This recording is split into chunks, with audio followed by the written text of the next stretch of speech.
আসসালামু আলাইকুম, সবাইকে আমার ইউটিউব চ্যানেলে স্বাগতম। আজকে আমি ফোরট্রান প্রোগ্রামিংয়ের ইফ স্টেটমেন্ট নিয়ে আলোচনা করব। চলুন তাহলে শুরু করা যাক। আপনাদের যদি ফোরট্রান ল্যাঙ্গুয়েজে কিভাবে কোড লিখতে হয় এর বেসিক স্ট্রাকচারটা জানা থাকে, অর্থাৎ declaration section, execution section, termination section, এগুলো সম্পর্কে যদি আপনার ধারণা থাকে তাহলে আপনি আজকের ক্লাসটুকু বুঝতে পারবেন। তো আমরা কোডিং শুরু করতে যাচ্ছি। কোডিং শুরু করার জন্য আমরা মূলত এটা রেক্সটেস্টারে অনলাইন ভিত্তিক একটি ওয়েবসাইটে আমরা প্রোগ্রামটি চালনা করব, মানে প্রোগ্রামটি লিখব।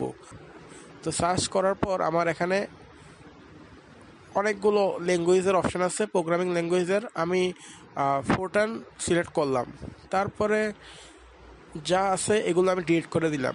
তো আমি এখন কোড লেখা শুরু করব। তো প্রথমে কোডিং করতে গেলে আমাদের ডিক্লারেশন সেকশনের কাজ করতে হবে। তো ডিক্লারেশন সেকশনে মূলত নন এক্সিকিউটেবল স্টেটমেন্ট থাকে। তো ফার্স্টে আমরা লিখব প্রোগ্রাম, তারপরে আমরা প্রোগ্রামের একটি নাম দিব। আপনি যে কোনো একটা নাম দিতে পারেন। আমি আমার ইচ্ছা মতো একটা নাম দিলাম, test_01।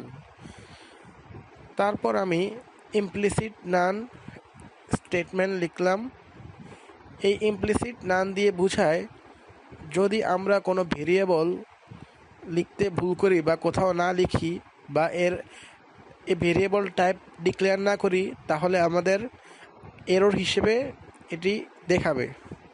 এটি হলো মূলত ইমপ্লিসিট নানের কাজ। আর হ্যাঁ, আপনার এই যে প্রোগ্রামের যে নামটা দিলাম এই নামটা সর্বোচ্চ 63 ক্যারেক্টার পর্যন্ত হতে পারবে। আর অবশ্যই এটা মনে রাখতে হবে যে এটার ফার্স্ট ক্যারেক্টারটা নামের অবশ্যই অ্যালফাবেটিক হতে হবে। তারপরে আপনি যে কোনো কম্বিনেশনে ইউজ করতে পারবেন, ক্যারেক্টার, ডিজিট অথবা আন্ডারস্কোর। আর যে আমরা প্রোগ্রাম স্টেটমেন্টের পরে নামটি লিখলাম, এই প্রোগ্রাম স্টেটমেন্টটা মূলত স্পেসিফাই করে প্রোগ্রামের নামটা ফোরট্রান কম্পাইলারের কাছে। তারপর আমরা যে ভেরিয়েবলটা নিব এই ভেরিয়েবলটা কোন টাইপের সেই টাইপটা আমাকে ডিক্লেয়ার করতে হবে। তো আমি এখানে একটা রিয়েল টাইপ ভ্যালু নিচ্ছি আর নাম দিচ্ছি ভেরিয়েবলের এক্স। তো আমি আপনাদের এখন কমেন্ট আকারে দেখাচ্ছি যে ইফ স্টেটমেন্টটা কিভাবে কাজ করে, মানে কিভাবে লিখতে হয়। তাহলে অবশ্যই কমেন্টের সময় মনে রাখবেন এই সিম্বলটা অবশ্যই থাকতে হবে, না হলে এটা কমেন্ট আকারে শো করবে না। তাহলে প্রথমে আমরা লিখব ইফ, তারপর লজিক্যাল এক্সপ্রেশন, দেন তারপর আমরা যতগুলো স্টেটমেন্ট দিব ওই স্টেটমেন্ট লিখব। তারপর আমরা ইফটা ক্লোজ করে দিব। আমরা যে রিয়েল ডাটা টাইপটা এক্সে স্টোর করেছিলাম, এখন এক্স ইকুয়াল লিখলাম -5.0। If X less than 0 then F equal -2 times X. আমাকে দেখুন এখানে এফ আরেকটা ভেরিয়েবল আসছে, এজন্য আমাকে অবশ্যই এফটাকেও ডিক্লেয়ার করে নিতে হবে। তো আমি এফটাকে রিয়েলে ডিক্লেয়ার করে নিচ্ছি, যেহেতু এক্স একটা রিয়েল ডাটা টাইপ, তো অবশ্যই এফ একটা রিয়েল হবে, এজন্য ডিক্লেয়ার করে আসলাম। তারপর আমাকে জাস্ট প্রিন্ট আউট করতে হবে।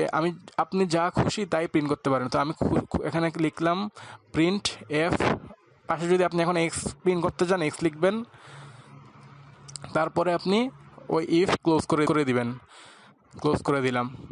তারপরে আমরা সর্বশেষ সেকশন টার্মিনেশন সেকশনে চলে যাব। টার্মিনেশন সেকশন হলো পুরো প্রোগ্রামটা ক্লোজ করে দেওয়া, মানে কম্পাইলারকে বোঝানো যে এখানেই আমার কোডটা শেষ।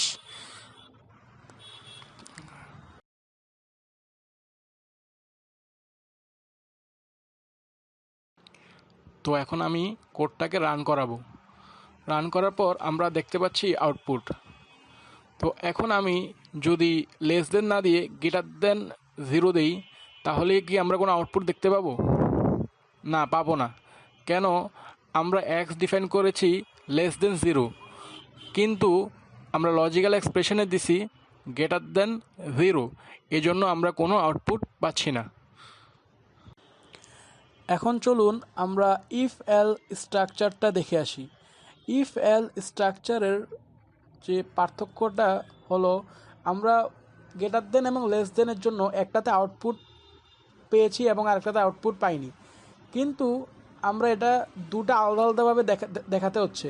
কিন্তু ইফ এলস স্ট্রাকচারের মাধ্যমে আমরা একই সাথে দেখাতে পারবো যে আমরা কি আউটপুট পাবো নাকি আউটপুট পাবো না, অর্থাৎ ওই দুইটার কম্বিনেশন হলো ইফ এল স্ট্রাকচার। তাহলে চলুন আমি আপনাকে লিখে দেখাই। এলস প্রিন্ট, আমি প্রিন্ট করব নট ফাউন্ড। মনে রাখতে হবে সবার শেষে অবশ্যই ইফটা ক্লোজ করতে হবে এন্ড ইফ দিয়ে। তো যেহেতু এখানে লজিক্যাল এক্সপ্রেশনে এক্স গ্রেটার দেন 0, সেহেতু আমাকে আউটপুট নট ফাউন্ড দেখাবে। তো এইভাবে আমরা ইফ এলসের স্টেটমেন্ট লিখে থাকি। তো আজকে এতটুকু পর্যন্তই থাকলো। যদি আপনার কোনো মতামত থাকে অবশ্যই কমেন্টে জানাবেন।